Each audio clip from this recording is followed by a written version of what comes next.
Hello everyone, welcome back. कैसे हैं आप लोग? आशा करते हैं आप लोग बहुत अच्छे होंगे। डियर स्टूडेंट्स, आज के इस वीडियो में हम बाइनोमियल थ्योरम के टू इंपॉर्टेंट टाइप्स के क्वेश्चंस के बारे में डिस्कस करने वाले हैं। डियर स्टूडेंट्स, आज का ये वीडियो, आज का ये लेक्चर आप लोगों के लिए बेहद इंपॉर्टेंट होने वाला है। इसलिए डियर स्टूडेंट्स, इस लेक्चर को कंप्लीट देखिए, क्योंकि आज के इस लेक्चर में जिन दो टाइप्स के क्वेश्चंस के बारे में हम आपके साथ डिस्कस करने वाले हैं, उस टाइप के क्वेश्चंस आपके एग्जाम में हर बार जरूर से जरूर पूछे जाते हैं। तो आइए डियर स्टूडेंट्स, आज के इस लेक्चर को स्टार्ट करते हैं। डियर स्टूडेंट्स, आज का हमारा जो टॉपिक है, आज का हमारा जो लेक्चर है, वो है द्विपद प्रसार में गुणांक ज्ञात करना। ध्यान रखना, द्विपद प्रसार में गुणांक ज्ञात करना, गुणांक ज्ञात करना। खूब ध्यान से समझिएगा डियर स्टूडेंट्स, टॉपिक को समझेंगे, उसके बाद फिर उसके बिहाफ पे क्वेश्चन लेकर के समझेंगे, फिर टास्क भी आपको प्रोवाइड कराएंगे। टॉपिक क्या है dear students? To find coefficient in binomial expansion. Binomial expansion क्या मतलब है इसका, आइए समझते हैं, और उसके बाद फिर किस तरह के क्वेश्चंस इसके बिहाफ पर पूछे जाते हैं उसको हम आपके साथ डिस्कस करेंगे। देखो डियर स्टूडेंट, जैसे जब हम लोग x plus a to the power n का एक्सपेंशन करते हैं, ध्यान से बातों को सुनते चलिएगा, लेक्चर को कहीं पर भी स्किप मत करिएगा। और डियर स्टूडेंट्स, एक बार मैं आप लोगों से कहना चाहूंगा कि इस समय जो हमारे फर्स्ट सेमेस्टर के स्टूडेंट्स हैं थोड़ा सा शिथिल हो चुके हैं, थोड़ा इस समय ज़्यादा मेहनत वो लोग नहीं कर रहे हैं। इसलिए एक बार सभी लोग अपनी अपनी जहाँ पर भी आप पढ़ते हैं, अपने कॉलेज के दोस्तों के साथ एक बार लेक्चर को जरूर शेयर कर दीजिए, जिससे ज़्यादा से ज़्यादा लोग यहाँ पर जुड़ सकें। तो डियर स्टूडेंट्स, ये आपको फार्मूला सिखाया गया है NC0 x की पावर n a की power 0 plus NC1 x to the power n-1a plus NC2 x की पावर n-2a का square plus dot dot dot NCn x to power 0 a to the power n, ऐसा आपको बताया गया है। अगर हम द्विपद गुणांक की बात करें, द्विपद गुणांक, ध्यान देना डियर स्टूडेंट्स, अभी मैं बात क्या कर रहा हूं, द्विपद गुणांक, जिसको हम लोग बोलते हैं बाइनोमियल कोएफिशिएंट, बाइनोमियल कोएफिशिएंट। ठीक है, ये क्या होते हैं? तो ये जो लिखे हुए हैं NC0, NC1, NC2, NC3 dot dot dot, ये जो NCn होते हैं, इन्हीं को डियर स्टूडेंट्स बाइनोमियल कोएफिशिएंट, इन्हीं को द्विपद गुणांक के नाम से जाना जाता है। अब देखो, क्वेश्चन एग्जाम में आता कैसे, उस पर थोड़ी सी हम आपके साथ चर्चा करते हैं, फोकस करते हैं, फिर उस तरह के क्वेश्चंस को कैसे सॉल्व करते हैं ये भी मैं आपके साथ डिस्कस करूंगा। देखो, जैसे लिख दिया गया x प्लस 5 की पावर 10, ये हमारा एक बाइनोमियल है, इसकी पावर 10 लगी हुई है। अब इसका एक्सपेंशन करना हमें पता है, बाइनोमियल एक्सपेंशन के फार्मूले का यूज करते हुए इसका एक्सपेंशन हम लोग कर सकते हैं, क्योंकि ये हमें पता है। अगली चीज, अगर हमें इसके एक्सपेंशन का कोई टर्म फाइंड करना हो, फोर्थ टर्म फाइंड करना हो, फिफ्थ टर्म फाइंड करना हो, तो कैसे फाइंड करेंगे उसके बारे में हमने प्रीवियस लेक्चर में आपके साथ डिस्कस किया है। उसी तरीके से डियर स्टूडेंट्स, इस बाइनोमियल एक्सपेंशन का जो मिडिल टर्म होता है, जो मध्य पद होता है, उसको भी फाइंड करने का जो तरीका होता है, जो मेथड होता है, वो भी मैंने आप लोगों को बताया है। अब इसमें करना क्या होता है, कहते हैं कि इसके एक्सपेंशन में x की घात 5 का गुणांक, ध्यान रखना डियर स्टूडेंट्स, क्या बोलेगा, कोएफिशिएंट ऑफ एक्स स्क्वायर। भाई सिंपल सी बात है, जब इसका एक्सपेंशन करोगे तो इसमें x की पावर 10 भी आएगा, 9 भी आएगा, है ना, x की पावर 8 भी आएगा। तो हमसे क्या करता है, पूछ लेता है कि इसके प्रसार में, इसके एक्सपेंशन में x की घात 5 का गुणांक क्या होगा। कहने का मतलब, जब ये x की पावर 5 आएगा तो इसके साथ 100 हो सकता है, इसके बाद 105, कुछ भी इसके साथ होगा, तो x की पावर 5 के साथ मल्टीप्लाई में क्या रहेगा, वही उसका कोएफिशिएंट होगा। और वो कोएफिशिएंट क्या होगा, ये हम लोगों को यहाँ पर क्या करना होता है, फाइंड करना होता है। तो कैसे फाइंड करेंगे, यही डियर स्टूडेंट्स हम लोगों को समझना होता है। मैं आपको प्रोसेस पहले सिखाता हूं, देन आपको क्वेश्चन के माध्यम से भी आपको सॉल्व करके मैं दिखाऊंगा। अब इसको हटाते हैं, इसको हटाते हैं। सपोज करिए हम इसी क्वेश्चन की बात कर रहे हैं, इसी क्वेश्चन की बात करें, और हमसे कह रहा है कि x प्लस ए की पावर n के प्रसार में, ध्यान रखना, के प्रसार में x की घात 5 का गुणांक ज्ञात कीजिए, गुणांक ज्ञात कीजिए। तो हम लोग इसके प्रसार में घात 5 का गुणांक कैसे निकालेंगे। अब देखो इसके लिए इसकी लिमिट होगी, कुछ दिया होगा, तो कैसे हम लोग ज्ञात करें घात 5 का गुणांक। अब ध्यान से समझो, प्रोसेस को समझो, फिर एग्जाम्पल लेकर के समझा दूंगा, आपको समझ में आ जाएगा। हम लोग करते क्या है, ऐसा लेट कर लेते हैं यस घात 5 का गुणांक, यस घात 5 का गुणांक वाला पद, गुणांक वाला पद, ध्यान देना, पद प्रसार का r+1वां पद है, r+1वां पद, ऐसा हम लोग लेट कर लेते हैं। हम लेट कर लेते हैं कि जो x घात 5 वाला, देखो हमें x घात 5 का गुणांक निकालना है, x की पावर जो 5 होगा उसका कोएफिशिएंट हमें फाइंड करना है। तो अगर हम वो टर्म ही फाइंड कर लें जिसमें x की पावर 5 आएगा तो हमारे लिए आसान हो जाएगा। भाई जब हमें पता चल जाएगा वो टर्म 105 x की पावर 5 है, तो हमें x की पावर 5 का कोएफिशिएंट चाहिए, तो 105 हमारा आंसर हो जाएगा। तो हम लोग क्या करते हैं इस प्रोसेस में, ऐसा लेट कर लेते हैं कि इसके एक्सपेंशन में जो x घात 5 वाला गुणांक पद आएगा वो इसका r+1वां पद होगा। और tr+1 का फार्मूला हमारे पास जो होता है NCR x की पावर n - r a की पावर r, इसको अप्लाई कर देते हैं, इसको लिख देते हैं, इसको इक्वेशन फर्स्ट लेट कर लेते हैं। अब कह देते हैं कि क्योंकि यह वही पद हम लोगों ने फाइंड किया है जो फिफ्थ टर्म को क्या करता है, रिप्रेजेंट करता है, मतलब x की पावर 5 को रिप्रेजेंट करता है। तो यहाँ x की पावर जो 5 लगी हुई है n - r, उसको 5 के इक्वल कर देते हैं और इस r की वैल्यू को, यानी तो हमें पता ही रहेगा, r की वैल्यू को फाइंड कर लेते हैं। और जब हमें पता चल जाता है कोई एक्सपेंशन का कौन सा टर्म है तो आसानी से उस टर्म को फाइंड कर लेते हैं और उसके कोएफिशिएंट को भी हम लोग फाइंड कर लेते हैं। कुछ कम समझ में आया होगा, थोड़ा कम समझ में आया होगा। अभी एक एग्जाम्पल लेकर के आपको समझाने चल रहा हूँ, बेहद आसान तरीके से आपको समझ में आ जाए। कुछ तो समझ में आया ही होगा, कंसेप्ट क्या है, क्या करना होता है इस टाइप के क्वेश्चन में, ये आपको समझ आ गया होगा। अब देखिए मैं आपको बताता हूं कि इस तरह के क्वेश्चन को सॉल्व कैसे करते हैं। कुछ क्वेश्चंस मैं आपको सॉल्व कराऊंगा और कुछ क्वेश्चन आपको टास्क में दूंगा। अभी इसी पर आधारित, यही जो कंसेप्ट मैंने आपको सिखाया है, इसी कंसेप्ट पर आधारित ही आप लोगों को डियर स्टूडेंट्स एक क्वेश्चन भी मैं दूंगा, ठीक है, सॉल्व करने के लिए। और साथ ही साथ इसी कंसेप्ट के आधार पर एक क्वेश्चन और भी, एक तरह का और भी क्वेश्चन आता है, उसके बारे में भी मैं आप लोगों के साथ डिस्कस करूंगा। अभी पहले आइए क्वेश्चन देखिए सभी लोग, देखिए एग्जाम्पल, देखिए कैसा एग्जाम्पल यहां पर पूछा जाता है, ध्यान दें सभी लोग। लिखेंगे x/2 + 2 whole to the power 15 के प्रसार में, ध्यान दो, के प्रसार में x की घात 7 का गुणांक ज्ञात कीजिए। ये हमारा एक छोटा सा क्वेश्चन है, जो मैंने आपको कंसेप्ट सिखाया उसी के बिहाफ पे इस क्वेश्चन को हम सॉल्व करने चल रहे हैं। ठीक है, ध्यान दीजिएगा। क्या कहा जा रहा है कि ये एक हमारा बाइनोमियल है, इसके एक्सपेंशन में आपको पता है x की तमाम पावर्स आएंगी, उसमें से हमें वो वाला टर्म फाइंड करना होगा जहां पर x की पावर 7 आएगा और उसी का हमें कोएफिशिएंट निकालना पड़ेगा। तो देखो सोल्यूशन कैसे करेंगे, प्रोसेस को आप लोग सीखिएगा, एक दो क्वेश्चन लेकर के आपके साथ डिस्कस करेंगे, आपको अच्छे समझ में आ जाएगा। यहां लेट कर लेंगे, कहेंगे माना x की घात 7 वाला पद, क्योंकि हम टर्म निकालेंगे, वाला पद x/2 + 2 की पावर 15 के प्रसार का r+1वां पद है। ठीक, ऐसा हम लोग लेट कर लेंगे, ऐसा हम मान लेंगे। देयरफॉर tr+1 का फार्मूला आपको पता है NCR, x की पावर n - r और a की पावर r, ये होता है।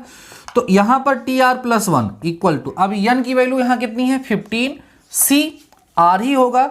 अब जहां x है वहां कितना हो जाएगा x/2 और यहां हो जाएगा 15 - r, और जहां a है वहां 2 की पावर कितना हो गया, r हो गया। इतनी बातें सबको समझ में आई। अब इसको डियर स्टूडेंट्स क्या करना होता है, सिंप्लीफाई करना होता है। देखिए सिंप्लीफाई करिए, this implies that tr+1 equal to 15cr, और ये हो जाएगा x की पावर 15 - r अपान 2 की पावर 15 - r इंटू हो जाएगा 2 की पावर r। ठीक, अब ये पावर ऊपर लेके चले जाइए तो क्या मिलेगा, खूब सिंप्लीफाई कर लेंगे तब आगे काम करेंगे। तो क्या मिलेगा, tr+1 इक्वल टू 15cr मिलेगा, x की पावर 15 - r मिलेगा इंटू 2 की पावर, जब इसको लेकर के जाओगे तो ऊपर माइनस, तो ये देखो कि 2r - 15 बचेगा। देख लो कैसे, क्योंकि 2 की पावर r - 15 + r हो जाएगा तो r 2r हो जाएगा। ये कुल मिलाकर के आपको जाकर के वहां मिलेगा। अब ये कांस्टेंट इसको सामने लिख लो, this implies that tr+1 equal to 2 की पावर 2r - 15 15CR x की power 15 - r। This is equation number first. अब आप ध्यान से सुनो और समझने का प्रयास करो। ये जो हमने फाइंड किया है r+1th टर्म, ये r+1th टर्म हमारे मानने के हिसाब से ये वही टर्म है जहां x की पावर क्या होनी चाहिए, 7। अब आप कहेंगे according to our assumption, according to our assumption, इसका मतलब जो हमने माना था उसके हिसाब से यहां पर जो घात है x की 15 - r जो है वो 7 के बराबर होना चाहिए। क्योंकि हमने क्या लेट किया था, हमने लेट किया था कि ये जो टर्म हम फाइंड कर रहे हैं वो वही वाला टर्म है जिसमें x की पावर 7 होनी चाहिए या 7 होगी। इसीलिए यहां जो x की पावर होगी उसको हम क्या करेंगे, 7 के इक्वल कर देंगे और r को फाइंड कर लेंगे। This implies that r = 15 - 7, this implies that r = 8 आ जाएगा। r = क्या आ जाएगा, 8 आ जाएगा। तो देयरफॉर यश घात 7 का गुणांक, ध्यान रखो यश घात 7, यही जो बचेगा ये देखो, यही ये x घात 7 का गुणांक हो जाएगा। भाई यही तो 7 हो गया, तो ये जो बचेगा ये क्या हो गया, गुणांक। तो क्या हो जाएगा, बराबर 2 की पावर 2r - 15, और r की वैल्यू रख दो चाहो तो। r की वैल्यू कितनी रखोगे, 8 - 15 × 15 c, r की वैल्यू 8 आ गई है। तो 2 8 16 में से गया 2 केवल बचेगा यहाँ, और 15c 8 की वैल्यू कितनी हो जाएगी, 15c 7 कर सकते हैं।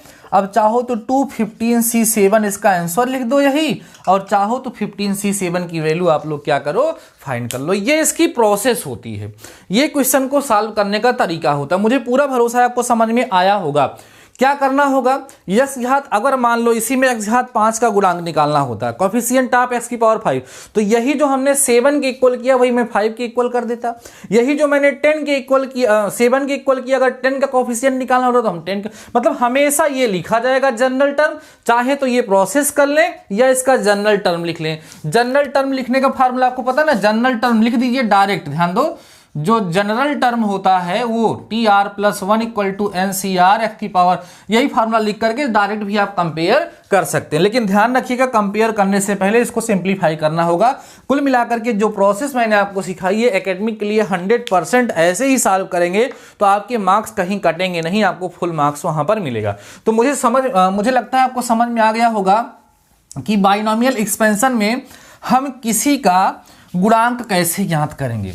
अब देखो डियर स्टूडेंट्स, इसी के आधार पर 2 तरह के क्वेश्चंस और पूछे जाते हैं, 2 तरह के क्वेश्चंस और पूछे जाते हैं। मैं समझाता हूं आप लोगों को, बस लेक्चर में कंटिन्यू बने रहिएगा। जैसा कि मैंने आपको बताया है कि कैसे मैं आपको सॉल्व कराऊंगा, हर एक टॉपिक को टच करूंगा, हर एक टॉपिक के बारे में क्वेश्चन सॉल्व कराऊंगा, हर एक टॉपिक के आधार पर आपको टास्क में दूंगा, जिससे एक लेक्चर में जितना टॉपिक मैं पढ़ाऊंगा 100% आपका क्लियर हो जाएगा। उस टॉपिक से बिलोंग करने वाले किसी प्रकार की आप क्वेश्चन को सॉल्व आसानी से कर सकेंगे, आपको समस्या नहीं होगी। ठीक है, देखिए डियर स्टूडेंट्स, अगला टॉपिक जो है वो बहुत ज्यादा पूछा जाता है, यक्स से स्वतंत्र पद ज्ञात करना। बड़ा इंपॉर्टेंट है, इसको ध्यान रखिएगा, ये ज्यादा पूछा जाता है, इंपॉर्टेंट है। यक्स से स्वतंत्र, ठीक, स्वतंत्र पद ज्ञात करना, ये भी इसको कहते हैं या इसको एक नाम से और बुलाते हैं, ज्ञात करना, या इसी को कहते हैं बच्चों अचर पद ज्ञात करना।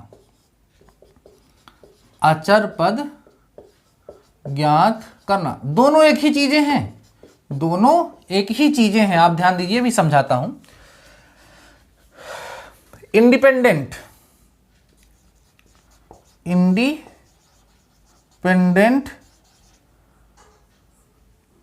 2x, टर्म इंडिपेंडेंट 2x, ऐसा टर्म फाइंड करना जो x से इंडिपेंडेंट हो, r कांस्टेंट टर्म, ये 2 चीजें फाइंड करना हमें सीखनी है। फर्स्ट ऑफ ऑल हम ये सोचते हैं कि भैया ये कांस्टेंट टर्म होता क्या है। कांस्टेंट मतलब अचर जिसमें वेरिएबल ना हो, तो जिसमें x नहीं होगा, वही क्या कहलाएगा, अचर पद कहलाएगा, वही कांस्टेंट टर्म कहलाएगा। जिसमें x नहीं होगा वही तो x से स्वतंत्र भी होगा भाई। जिसमें x नहीं है इसका मतलब x से वो छुटकारा पा चुका है, x से वो स्वतंत्र है, इंडिपेंडेंट है उससे। तो इसमें क्या होता है कि हमें उस टर्म को फाइंड करना होता है जिसमें x ना हो। x ना होने का मतलब x की पावर 0 हो, तो वो क्वेश्चन सेम होगा। बस वहां पर जो अभी हम लोगों ने उस पावर को कंपेयर किया था 7 से, वहीं पर यहां पर उस पावर को कंपेयर कर देते हैं हम 0 से, क्योंकि कांस्टेंट का मतलब 0 और r की वैल्यू को निकाल करके वही काम अपना कर लेते हैं। क्वेश्चन लेकर के समझाता हूं आप लोगों को, एक छोटा सा क्वेश्चन लेकर के आपको समझाता हूं, आपको बढ़िया से समझ में आ जाएगा। आप बिल्कुल टेंशन मत लीजिए, सब कुछ समझाएंगे, बढ़िया से समझाएंगे और बेहतरीन तरीके से डियर स्टूडेंट्स आप लोगों को समझ में आएगा। ठीक है, बढ़ते हैं क्वेश्चन की तरफ। एक छोटा सा कोई भी एक क्वेश्चन ले लें, ठीक है, उसके बाद फिर उसको मैं आपको बताऊं तो आपके लिए ज़्यादा बेहतर हो जाएगा। ठीक है, आइए देखिए एक छोटा सा क्वेश्चन दीजिए। जैसे डियर स्टूडेंट्स हमारे पास क्वेश्चन है x माइनस 1/x की पावर 12, ठीक है, के प्रसार में x से स्वतंत्र पद ज्ञात कीजिए। ठीक, उसी तरह का क्वेश्चन है, देखिए कैसे सॉल्व करेंगे इसको, आराम से समझिए बेहतरीन तरीके से। ठीक है, पूरा समझ में आएगा, टेंशन मत लेना, सॉल्यूशन करिए। अब की मैं इसको सॉल्व करने का 60 तरीका आपको बताऊंगा। व्यापक पद आपको पता होना चाहिए, डायरेक्ट व्यापक पद आपको सिखाया है मैंने। TR+1 equal to NCR x की power n minus r a की पावर r। तो इसके लिए जब करेंगे तो TR+1 is equal to n की वैल्यू कितनी हो जाएगी 12, c की वैल्यू c ही रहेगी, r फाइंड करना होता है। x की जगह पे x लिखा हुआ है, पावर में 12 माइनस r, और a की जगह पे -1/x लिखा है, पावर में r हो जाएगा। इतना सबको समझ में आया। अब देखो इसमें यही विशेष चीज ध्यान रखनी होती है कि इसमें जितने भी x की पावर होंगी पहले उनको सिंप्लीफाई करके एक साथ करना होता है। पहले उनको सिंप्लीफाई करके जब हम एक साथ कर लेंगे तब कंपेयर करेंगे, नहीं तो इसका अलग कंपेयर कर लें उसका अलग कंपेयर कर लें तो गड़बड़ हो जाएगा। अब देखो क्या होगा, इसको सिखाया गया था कि माइनस है तो -1 की पावर r बाहर लेके चले आओ। अब r अगर इवन आएगा तो ये प्लस हो जाएगा, ऑड आएगा तो माइनस आ जाएगा। बचा कितना 12CR और x की पावर 12 माइनस r और इनटू में 1/x की पावर कितना हो गया r हो गया। अब इसी को सिंप्लीफाई करिए, आपको यहां से मिलेगा dear students TR+1 is equal to, ये आपके पास होगा -1 टू दी पावर r, यहां होगा 12CR, ये पावर जाके सब्ट्रैक्ट हो जाएगी तो x की पावर 12 माइनस 2r यहां पर आ जाएगा। समझ में आ रहा, इसको इक्वेशन फर्स्ट क्लियर कर लो। ठीक है, अब कहेंगे x से स्वतंत्र पद के लिए, x से स्वतंत्र पद के लिए, ठीक है, क्या होगा, इसका जो घात है 12 माइनस 2r ये 0 होना चाहिए। तो finally -2r equal to -12, this implies that r equal to 6, तो r का मान कितना आ जाएगा 6 आ जाएगा। और यही मान ला कि इसमें रख दोगे, बहुत ही बेहतरीन तरीके से आसानी से आप लोगों को अचर पद मिल जाएगा, अर्थात x से स्वतंत्र पद आप लोगों को ज्ञात हो जाएगा। यहां लिखेंगे अतः x से स्वतंत्र पद, x से स्वतंत्र पद क्या हो जाएगा, इसी में वैल्यू पुट करो, -1 टू दी पावर 6 12C6, और इसको लिखना नहीं हो तो 0 हो जाएगा, मतलब 1 हो जाएगा। तो ये तो प्लस हो गया, अब 12C6 यही आपका आंसर आ चुका है। इसको चाहो तो फार्मूला लगा दो, फैक्टोरियल 12/6 इंटू 12 - 6 और सॉल्व कर लो, या ऐसे भी छोड़ दोगे तो कोई समस्या नहीं है। तो ये दो टाइप के क्वेश्चन आज के इस लेक्चर में मुख्य रूप से हम आपके साथ डिस्कस करना चाहते थे, और मुझे पूरा भरोसा है कि आप लोग इस चीज़ को बहुत ही बेहतरीन तरीके से समझ पाए होंगे। यहाँ पर किस तरह के क्वेश्चंस पूछे जाते हैं, क्या इसका कंसेप्ट है, ये पूरी तरीके से आप लोगों को समझ में आ चुका होगा। अगर आप लोग बोलें तो ठीक है, एक आध क्वेश्चन और मैं आप लोगों के साथ डिस्कस कर लेता हूँ, जिससे थोड़ा सा कंसेप्ट आपका और अच्छे से क्लियर हो जाए और बेहतरीन तरीके से आपको समझ में आ जाए। देन मैं कुछ क्वेश्चन दे दूंगा आप लोगों को, जिसको आप लोग सॉल्व करेंगे तो और भी बेहतरीन तरीके से आपका कंसेप्ट क्लियर हो जाएगा। आइए क्वेश्चन और सॉल्व करते हैं डियर फ्रेंड्स, और फिर आपको धीरे धीरे हम आगे की तरफ लेकर के चलते हैं। अगला question dear friends, x - 1/x² की पावर यहाँ पर 3n लिखा हुआ है, इसके प्रसार में भी आपको यक्स से स्वतंत्र पद ज्ञात करना है। Independent to x means constant term हमें फाइंड करना है। प्रोसेस सेम होगी जो मैंने अभी आप लोगों को सिखाया है। आइए समझते हैं कैसे हम लोग करेंगे। डायरेक्ट इसका क्या लिखोगे डियर स्टूडेंट, जनरल टर्म। ध्यान देना सभी लोग, जनरल टर्म आप लोग इसका लिखेंगे। तो जनरल टर्म क्या होगा, T R plus one equal N C R X की पावर एन माइनस आर, एक यही तो होता है फार्मूला। अब देखो यहां करोगे तो टी आर प्लस वन होगा इज इक्वल टू एन की वैल्यू यहां 3n होगी, सी आर होगा एक्स की पावर, जहां n है यहां हो जाएगा 3n माइनस आर एक्स की जगह पे, और जहां a है यहां -1/x² की पावर कितना होगा, r हो जाएगा। समझ आ रहा है, सॉल्व करो। T R plus one equal, ये बाहर लेके आओ, -1 की पावर r बाहर लगाएंगे, 3n/cr यहां लिखेंगे, x की power 3 minus are into 1/x की पावर 2r हो जाएगा, ये नीचे आ जाएगा। अब सॉल्व करो, मिलेगा T R plus one is equal to -1 to the power r 3n/cr, ये पावर ऊपर जाएगी तो 3n माइनस 3r आप लोगों को यहां से डियर स्टूडेंट्स मिल जाएगा, r माइनस 2r। अब इसको हम इक्वेशन नंबर क्या ले लेंगे, फर्स्ट। अभी जो इक्वेशन नंबर फर्स्ट हमें मिल गया, यहां पर क्या होना चाहिए, जो एक काम देखो गड़बड़ हो गया ना, ये यहां पर 3 नहीं था, क्या था x, जो x की पावर है डियर स्टूडेंट्स वो क्या होना चाहिए, 0 होना चाहिए। For the term independent to x क्या होगा, 3n minus 3r is equal to 0, तो 3n is equal to 3r, ये कैंसिल हो गया, r इक्वल टू कितना हो गया, n हो गया। अब r की वैल्यू इक्वेशन फर्स्ट में लाकर के पुट कर दो। आप कहेंगे अतः x से स्वतंत्र पद, ध्यान दो x से स्वतंत्र पद क्या होगा बच्चों, ही रखो, -1 टू दी पावर n, और उसके बाद हो जाएगा 3n/cn, बाकी ये सब खत्म हो जाएगा, यही आप लोगों का क्या होगा आंसर। ये चिन्ह डिफाइंड नहीं हो पाएगा क्योंकि n की वैल्यू हमें पता नहीं है। आंसर होगा आपका -1 to the power n and 3n/cn।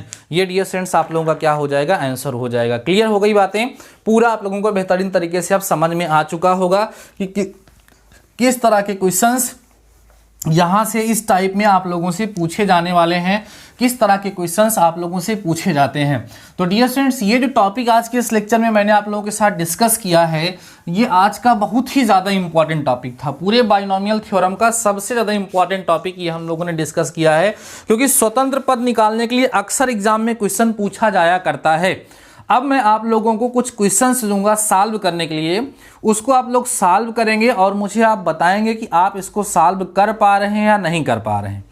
क्योंकि भाई देखो, हमने आपको पहले से ही बता दिया किस तरीके से मैं आपको पढ़ाने वाला हूं, तो वो सब चीज़ें क्लियर हो चुकी हैं। आइए हम टास्क की बात करते हैं, टूडेज टास्क। ठीक है, टूडेज टास्क, आज के टास्क का क्वेश्चन फर्स्ट देखिए आप लोग। क्वेश्चन देखिएगा, लिखा हुआ है x की पावर 4 माइनस 1/x की power 3 whole to the power 15 के प्रसार, ध्यान देना, के प्रसार में x की घात 32 और x की घात -17 के गुणांकों को ज्ञात कीजिए। ठीक, ये टॉपिक है। दो करना है, एक x की घात 32 का, एक घात -17 का, वही व्यापक पद लिख करके x की घातों को साथ में समेट करके जो x की घात होगी उसको एक बार 32 से तुलना कर लेंगे, एक बार -17 से तुलना कर लेंगे और r का मान आ जाएगा। अगला क्वेश्चन देखिएगा, इसमें लिखिएगा आप लोग √x, ये अच्छा क्वेश्चन है, +1/3x² की पावर 10 के प्रसार में x से स्वतंत्र पद ज्ञात कीजिए। एक ये हो गया, ठीक है। एक और लिखिएगा, एक क्वेश्चन और लिखिए, x² - 2/x³ whole to the power 15, ठीक है, के प्रसार में x से स्वतंत्र पद